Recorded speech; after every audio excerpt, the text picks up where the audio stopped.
Hello everyone, this is Direwolf20 and welcome to an updated mod spotlight for Steve's Carts 2. That's right, Minecraft 1.5 is out and released and a lot of the mods are already starting to update, so that means it's mod spotlight season. I've got a bunch of mod spotlights coming up, but Steve's Carts 2 is one of the first ones I'm covering, and boy is there a lot of changes since my last update. So hope you guys saw the last Steve's Carts 2 video, because this one will cover all the updates and changes since that one. There's a handful of new blocks, a dozen new modules, all kinds of other cool stuff coming up. So how about we start getting ready to check out what VSWE has added to Steve's Carts. Let's do it. Alright guys, first thing to tell you about is some tweaks and changes that you can make to the cart assembler. This guy has a bunch of new things called upgrades. Now upgrades allow you to modify how the cart assembler works, and there's a bunch of really cool upgrades available to you. If you just type in the word upgrade into NEI, you should see pretty much all of them. And these are the set. Now pretty much every upgrade requires a blank upgrade first, and for that you'll need one of those advanced PCB modules, which is all kinds of recipe stuff. But once you've got those upgrades, you can use them to craft all kinds of cool stuff. I mean, there's tons of pages of things that you can put in here. Now let's go over some of the upgrades. I'm not going to show you all of them, just because number one, there's a lot, and number two, they pretty much tell you on the tooltip exactly what they do. For example, the batteries upgrade allows you to increase the fuel capacity of your little cart assembler here. So right now, let's go ahead and get ourselves some coal, just to demonstrate this feature, okay? When I throw some coal in there, it's going to store about 10 pieces of coal. Fuel level, 4,000.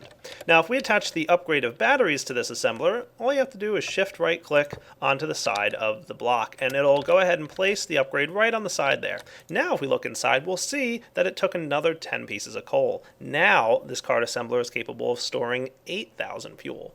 Nice, but there's much cooler upgrades available. You can go ahead and just break this upgrade with your mining drill or any kind of pick, and it'll go ahead and pick it back up. Now, there's better ones out there, trust me.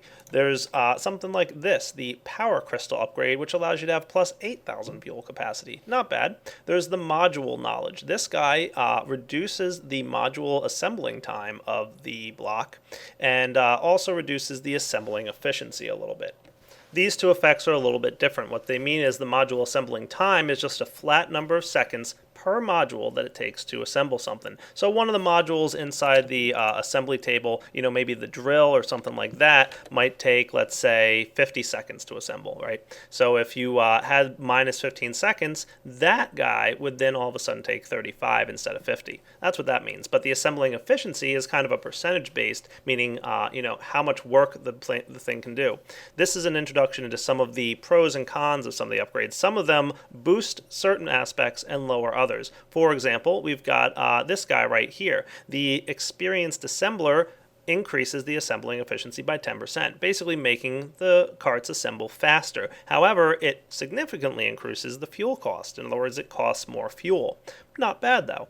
You can also see the upgrade for New Era here is much faster, right? It pretty much doubles the speed of the cart assembler, but for a much higher fuel cost. Neat. There's all kinds of other ones too. Let's check out the CO2 friendly one. Has a fuel cost of negative 15%, means it costs less fuel. So you can kind of combine the experienced assembler with the CO2 friendly, and in the end you might have a little bit faster without much of a decrease. But of course, there's only 6 sides to this block, so you have to pick and choose which upgrade you want to do.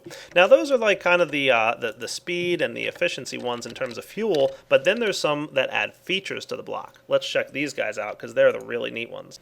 Alright, so one of the side modules here is this little chest guy, okay? What he's called the upgrade module input. It gives you an input chest with 21 slots. Now the way this works is, say you've got a hull sitting inside your cart assembler right here. He's doing a good job just hanging out, spinning around, doing his awesome visual thing that Steve's Carts does. Now whenever you place a module inside the upgrade for the module input, for example, a compact solar engine, you'll see it disappears. It went directly into the appropriate slot in the cart assembler.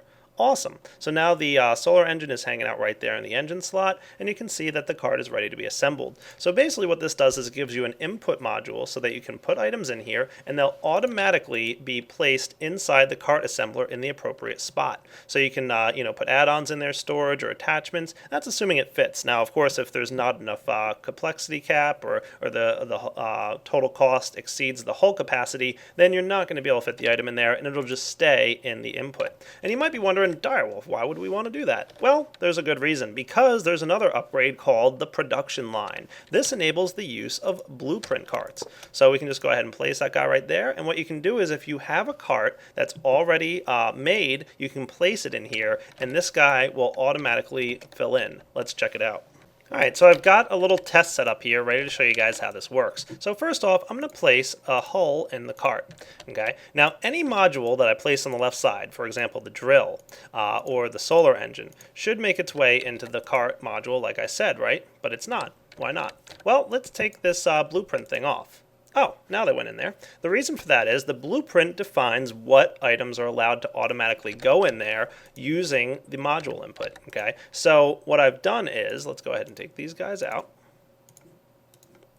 And I'm going to go ahead and put the production line upgrade back on the side. And inside that, I'm going to place a cart that I've already made, which just has a basic solar engine on it. It's just a regular old solar engine, one of these guys, okay? Once I place that in there, okay, now let's see what happens if I place a cart right here, this guy, the reinforced hull, in the side, and then I throw just, you know, half a stack of solar engines and a stack of Galgadorian drills in there. What happens? Well, it only allows this guy to go in. It does not accept the drill anymore. So basically, you can create a cart, make it exactly perfect for what you want, and then you can place that cart inside the production line module, and this cart assembler becomes a production line. It'll always make that type of cart. All you got to do is give it the modules and hulls that are required on the side here. Pretty neat, right? Now the next upgrade to show you is a pretty cool one called redstone control. Basically, it enables the cart module to automatically assemble carts when it receives a redstone signal. So let's give ourselves a lever here and just demonstrate real quick. Place down the lever like so. Remember, this is taking up this block, so you can't place the lever here, and activate it. And what we should see on the inside is the cart was made. Cool. So with that upgrade, it automatically makes the cart for you. You might have noticed, by the way, that it's instantly made the cart and it didn't take any time or fuel. Well, that's because we've got this nifty module on the back that I was hiding. It's called the Creative Mode module. It has no recipe. You can only get it out of NEI or Creative Mode, but when it's attached to this thing, you can see that it increases the efficiency by a lot. So basically, no fuel cost and almost instant craft. Cool. That's just for spotlighting purposes, of course. Now the next module is pretty neat. I'm going to go ahead and get ready to throw some more holes in there. There we go. Now it's going to go ahead and make another one of those solar guys for me, right? What if I put this thing on there called the cart deployer? Let's see what happens when I click assemble. Ta-da! It automatically deployed the cart as soon as it was done assembling. It also activates the engine and allows it to move forward for you. So all you have to do is place some track or rails in front of your cart assembler and just make it face away from the module that you place on there. And every time it assembles a new cart, and you can see it's ready to make another one because we have a bunch of stuff stored in the module input and we're in blueprint mode, we can hit assemble again and it'll make another cart, the exact same type. How cool is that? So you could create a whole nifty production line for all kinds of different carts using these combination of modules. You can have redstone control to deploy when you want. You can have it deploy the cart immediately in the world. All kinds of awesome stuff. And I should also note, you could notice that the carts now all have nifty little icons on them. This is one of those changes that VSWE implemented along with this new version. You can see that the carts render in 3D when they're held. So awesome looking. Check that out. Oh, that is cool. Very nice. Alright guys, now for one of those modules that I've been waiting for a long time and I can't wait to show you. It's the cart modifier. Allows you to disassemble and modify carts. Really simple to use. Simply just stick it on the side here and take any cart that's already assembled. So for example, one of the solar ones that I was demonstrating with earlier, and place it in the top slot here. And once it's in there, and it actually stays in there, there we go. You'll see that it's listed inside this cart assembler, and you'll note that it has the reinforced hull here, and it shows you the engine that exists on it. Now, if you want, you can add modules easily enough, and you can see that it goes right there. And it also tells you the amount of time that it takes to add the module. Of course, I've got another creative upgrade on there, so this will be real quick just for demonstration purposes. But do note, every time you add and remove items to a cart, it's going to take a significant amount of time to modify. You can also remove items from a cart by left-clicking, and you'll you'll see that it turns red on the background. So green means I want to keep it in there, and red means please remove it. And of course it does take time to remove as well. So let's go ahead and remove this solar engine from this cart, and by clicking Modify. And you'll note that it was nice and quick, only because we've got creative mode on there. It would take noticeably large amounts of time, but don't worry about that. It's awesome that you can upgrade, modify, and change your carts, all with the cart modifier upgrade. How cool is that? Now, even better, you can get this guy, which is called the cart crane. Anytime a cart passes by one of these guys with a cart crane on it, let's see what happens. So I'm going to go ahead and just place down right here this nifty little cart, and you'll see it starts moving towards it once the power's on. And what should happen is the cart crane will pick up the cart off the track, and oh, there it goes. It sucked it up. Where'd it go? Right into the upgrade cart modifier. So if you wanted to, you could create a nice assembly system here where you can upgrade your carts or modify them or change them using blueprints and all that kind of cool stuff. Nice. So those are most of the modules that you can upgrade your cart assembler with. And I've still got a ton of stuff to cover, so let's get going working on some of the other cool things that are added to Steve's carts. The next block I want to show you guys is the module toggler. This guy is neat. Check this out. Build this block like so, and you'll note that there's an orange arrow and a blue arrow on every side of the block. Good deal, right? Now, you'll want to have one of those advanced detector rails right in front of the module toggler. And what this guy allows you to do is you can toggle some of the modules that are part of this guy right here as they pass by the module toggler. So what does this mean? Well, basically what you can do is set it up so that when the cart's driving by in this direction, you can turn on the drill and allow him to drill, and then when he comes back out of the path, it'll turn off the drill as he passes by in this direction, or any combination thereof. So all you have to do is open up the module toggler and choose the drill selection, and you can do the same thing with the shield and the invisibility and chunk loading mechanics and all kinds of other cool stuff. So it's real simple. Just click here and you'll see what on the tooltip is happening. In this mode, everything will be deactivated regardless of what direction it passes by. And in this mode, both are active. In this mode, both will toggle. So it'll switch from on to off or off to on, regardless of what direction it's traveling in. In this guy, it'll turn it off when it goes down the orange path and turn it on when it goes down the blue path. We don't want that. We want kind of the opposite. So we click again, and we can see that orange is the active direction and blue is the inactive one. So whenever the cart passes by, it'll go ahead and turn on and off the drill as appropriate. Pretty neat plan, right? So let's see what's involved in getting this to work. Okay, all we got to do is allow the drill to run, and we should see right now that the drill is active, as you can see. Okay, however, if we allow the drill cart to go past on this direction, which we'll see in a moment, you'll see that the disable drill changes its icon as soon as it goes past in the blue direction. Note now that it's set to enable drill. So basically the drill was on and it got turned off when it went past on the blue direction. And you can do like I said, the same with the shields or whatever. So for example here, I've got a cart set up to activate its shield whenever it passes by on the orange direction. So let's push this cart right over there. And as soon as it goes by, the shield should activate. And I've got it set up so that when it goes the other direction, past the blue arrow, and in the blue direction, it should deactivate. So let's get this cart to behave himself and head off in that direction. And the shield should deactivate. So that is the module toggler.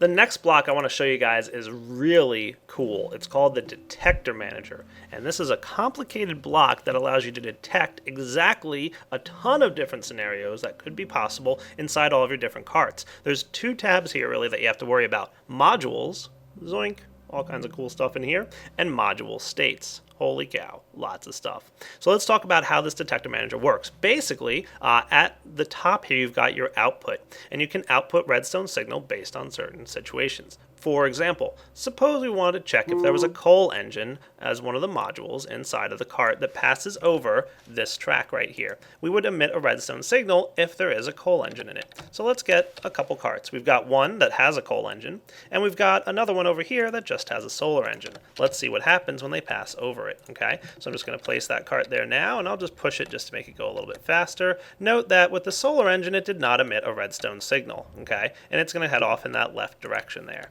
Okay, but this guy that does have a coal engine, let's go ahead and place him down, and we'll even put a couple pieces of coal in there just to make this go a little bit faster.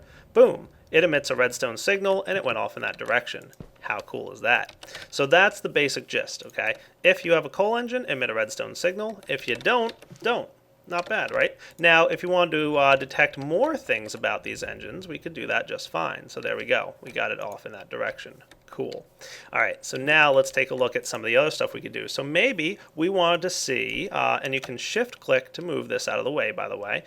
Just get it out of there. Maybe we want to see if it has either a coal engine or a solar engine. Easy enough. Put down the OR first, and you'll note that the output has one child node, but the OR node has two optional child nodes. Right now, nothing is attached to them. So I'm going to say if you have a coal engine or you have a solar engine. Cool. Solar engine or coal engine. All right, so if either of these engines exist, it's going to go ahead and emit a redstone signal for us. So this guy just has a solar engine, and it's doing just fine. When we push it over the track there, we should note that it's going to go ahead and emit a redstone signal. Cool. So that's how this guy works. Now you can go even deeper with it if you want. So what you can say, let's get this out of here. Shift-click to move it, remember. We'll just move it off the output module. I'm going to do an AND. And I'm going to say if you have a coal engine, and, let's see, where's one of the module states I might want to demonstrate to you guys? Actually, no, I'm not going to do that one. I'm just going to do a simple module state just to keep it simple.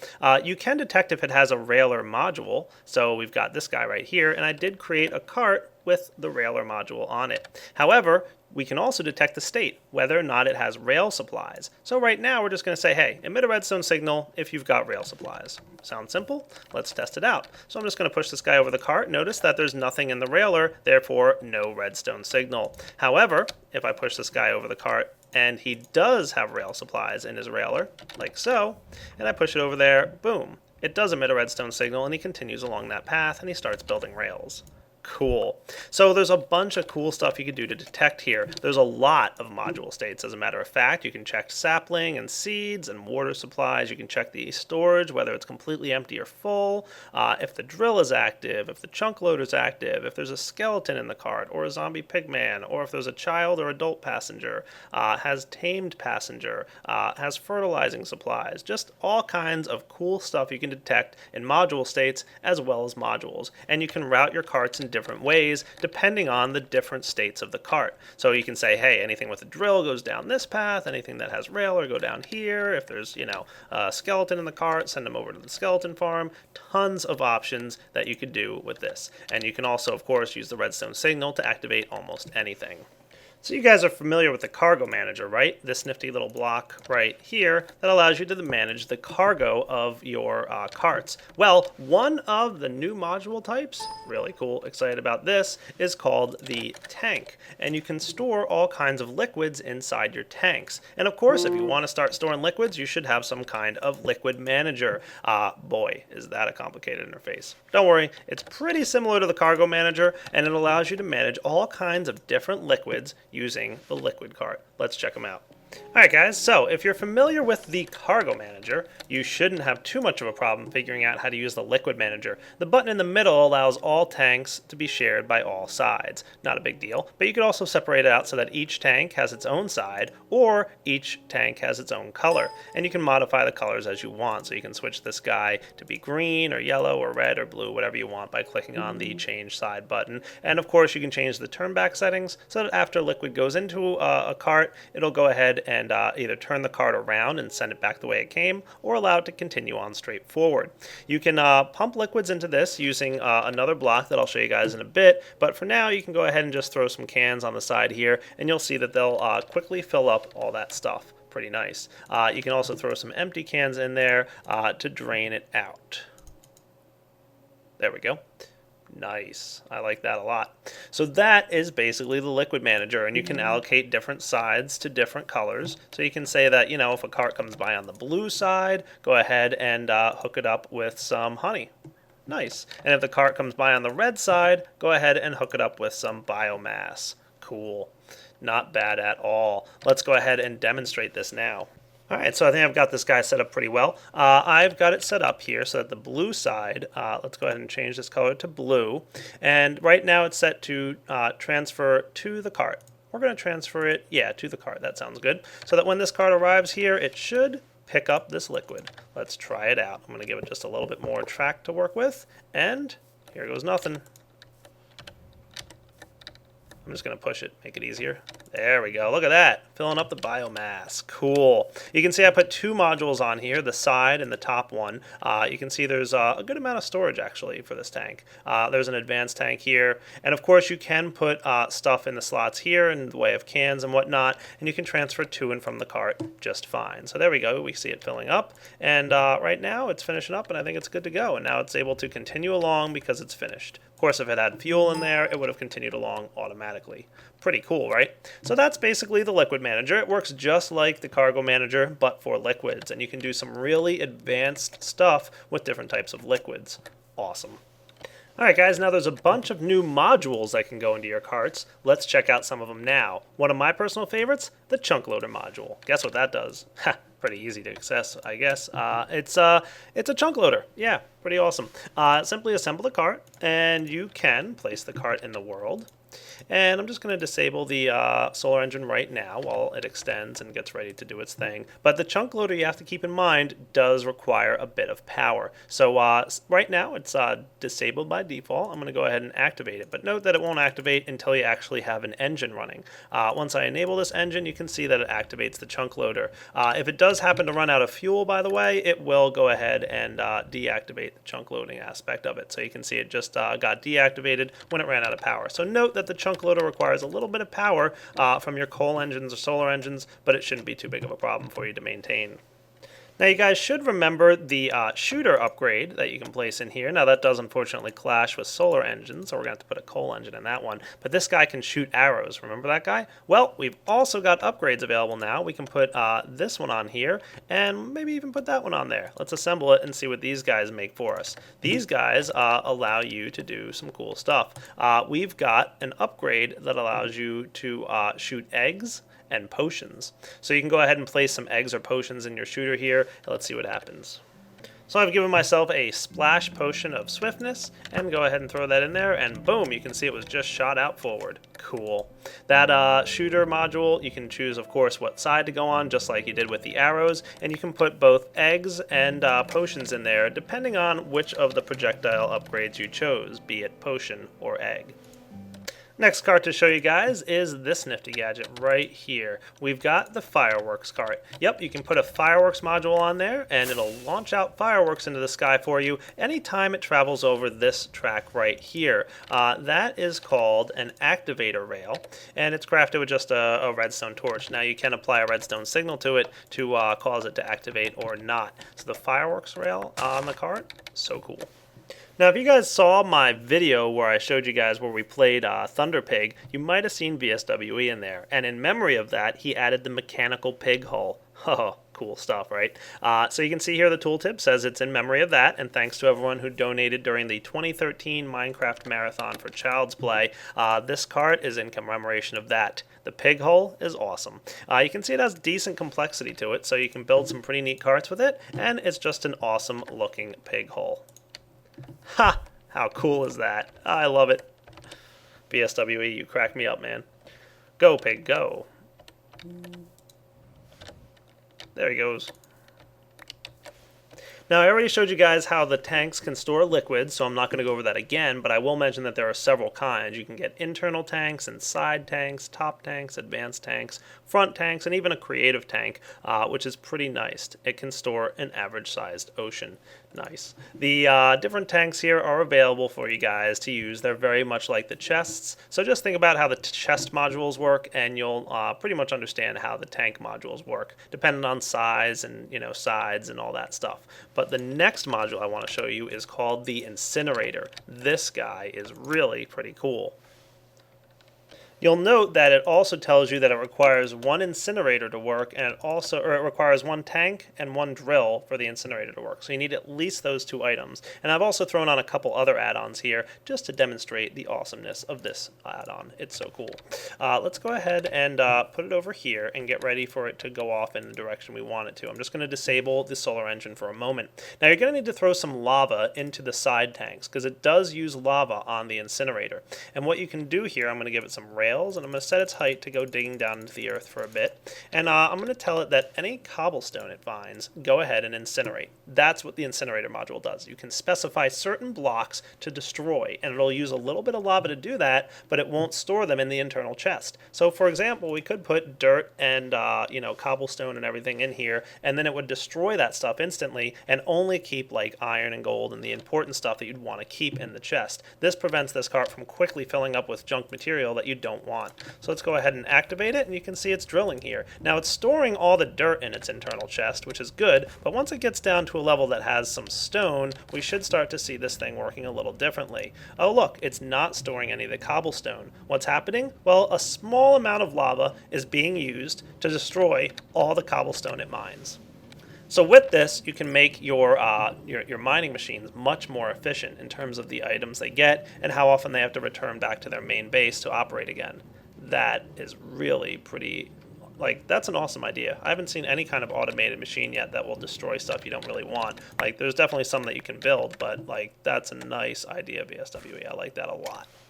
Now, speaking of lava, there's actually two engines now that can run using lava. There's the thermal engine and the advanced thermal engine. The thermal engine just purely takes lava, but just keep in mind that it doesn't have its own internal tank for lava storage, so you do have to use a tank on the cart with it. And that will produce about 25 power per lava. However, if you use the advanced thermal engine, it uses a little bit less lava. You can get about 30 power per lava, so you can get more power out of your lava. However, it also requires water as a coolant. So I'll show you guys the advanced thermal engine because it'll give you the idea of what you're looking for. Note that it tells you that it requires at least 2 tanks in order for it to work. So let's get some side tanks and let's get a internal tank. Sure, why not? So we'll go ahead and put these guys in, and it's ready to be assembled. Cool. Let's go ahead and show you guys how to use this thing. It's not bad at all. So you can see the thermal engine right now is out of lava, so it won't run. I'm going to go ahead and get ourselves some cans of lava and water. Alright, just throwing some lava into the side tanks, and you can see that it says it's out of water now because it's the advanced version. Remember, the basic version doesn't require water, but it's a little less efficient. Not much though, so it's up to you if you want to use this. Once you go ahead and throw some water into the internal tank, you'll see it starts running, courtesy of all that cool stuff going on. Look at that. Nice. And it uses a small amount of lava and water to keep it going, but hey, that's pretty cool. Now, another nifty upgrade that you can put on the front of your carts here is called the liquid cleaner. Requires some cool stuff, not too bad, not hard to make, but what it'll do is it'll suck up any liquids in front of the cart and place it in the tanks anywhere that you want. So we've got some side tanks here that are empty. I'm going to go ahead and let the drill run. I'm going to throw some coal right into there. That looks like it should work pretty well. And yeah, I don't want this to fill up with honey. Alright guys, so here goes nothing. I'm going to go ahead and let this cart run. So he's right now mining out a nifty little path for us, and we can see he should get here and see some water in front of him, and he should suck it up for us. So let's see. We're at the point here where this thing should pick up that water. Oh, the liquid detectors are on, and it sucked it up. Cool. You can see the water got sucked into the side tanks, and the drill, of course, I didn't have a railer on this one, so it got stuck, but that's exactly how we expected it to work. Now finally we've got this upgrade called the Drill Intelligence Module. Pretty awesome sounding device. Let's see, where did that cart go? There it is. Let's go ahead and get it set up and ready to run right over here. So we've got the Drill Intelligence. Nice. It's a way to modify which parts are mined by this thing. So you can see here we can change whether or not it mines certain parts of this world. So you can change and disable which blocks in front of the drill are mined. So right now, as you can see down here, there's 5 blocks straight across, and that's represented by these guys. Neat, right? So you can go ahead and enable them and disable them as you want, and intelligently tell it how to mine. Of course, you can't prevent it from breaking the block directly in front of it and the one above that. It tells you it will always remove that block because, you know, it needs to be able to get through, right? Now, guys, there's one or two things that I didn't get to in this spotlight. One of those is the fact that there's a netherwort crop add-on, and another one is that there's actually a couple other creative modules. You can see there's creative tanks, creative engines, and creative hulls. So you should go ahead and check those out because if you want to, test them out. But of course, those are creative mode only, meaning that there's no crafting recipe for them. You can only cheat them in. Now, there's one more block that I want to cover for you guys.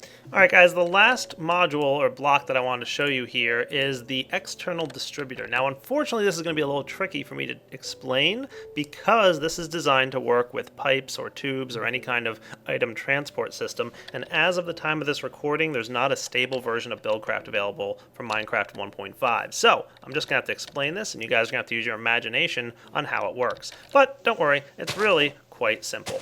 You can see here that the external distributor, and I'll just place one right in the world here so you can see what it looks like, without things covering it up, has different colored sides to it. And those 6 different colored sides are represented on the interface. Now, it needs to be connected to some kind of manager, be it the cargo manager or the liquids manager. Okay, either one of these will work. And basically what happens is you can tell the external distributor how to interact and deal with items being piped in and out of the managers. So for example, if I wanted to pipe items into the blue side of the cargo manager, I could tell it where to put those items in the attached cargo manager. Okay, so external distributor here, cargo manager here. Pumping items into the blue side of the external distributor will place them in the cargo manager wherever I designate. Okay, so for example, let's say I wanted anything pumped into the blue side of this to go into the red module area. Okay, so we could do that like this. Okay, once the cargo manager is in this mode, any items pumped into the blue side with either Buildcraft pipes or redstone tubes or something like that would land on the red side, right in this slot. You could also specify, instead of going by color, to go by side. So you can say the top left of the block, and it would wind up again right here. And this is especially useful when you don't have a color designation mode set. Okay, so you could say also pump it into the top right, and then it would pump it into both the top left and the top right. Nice. And you could set it up so that on the green side, maybe you want to pump items out. You could say pump items out of the bottom right when you are interacting with the green side. Okay. So what that does is you could set up, for example, if you watch my Let's Play series, you've seen me use this. I set it up so that items go into the cart in different slots, into the cargo manager from a cart. For example, it was my tree cutting cart. Then it just moves items in and out of this block intelligently using the external distributor. And you can do the same thing with liquids. So you can pump liquids into the external distributor and have them land in certain slots here. So for example, we could say, hey, go ahead and anytime you pump water into the blue side, put it in the bottom left slot. And that guy would wind up starting to fill with water. So again, it's really only used for Buildcraft pipes and pneumatic tubes and that kind of thing, liquid ducts from thermal expansion, whatever you want. But unfortunately, I don't have the ability to demonstrate to you guys right now because neither of those mods are available yet for 1.5.1. But don't worry, it will be available pretty soon. And with that, I think we can wrap up the spotlight for Steve's Carts 2. So lots of cool changes and upgrades available. You can upgrade your cart assembler right here with all kinds of great things. You might also notice that I'm still in auto GUI mode and it's not overloading the screen. The GUIs look a little bit cleaner in the auto mode, which I usually run in. VSWE, I think, got tired of me complaining to him about that. And yeah, all the different modules that you can place on here to adjust how quickly this runs, how much fuel it uses, the ability to modify your carts and change them, the ability to make blueprints of carts and automatically deploy them is awesome. The detector manager is, number one of the cooler interfaces I've ever seen in Minecraft. That right there just impresses me. I don't care what the block does technically, just the fact that you can do this in Minecraft is really cool to me. And of course the ability to drag out and modify things, have your XOR conditional here, or you can have your not conditional and just do other kinds of nifty stuff is awesome. Really intelligent block right there, and all the upgrades and modules that have been added to the carts make Steve's Carts a really comprehensive mod. So again, Direwolf 20, time to sign off on the Steve's Carts 2 Spotlight. Hope you enjoyed it. Definitely go download it and check it out if you haven't already. Steve's Carts is one of my favorite mods, and you definitely want to try it out. All right, guys, take it easy.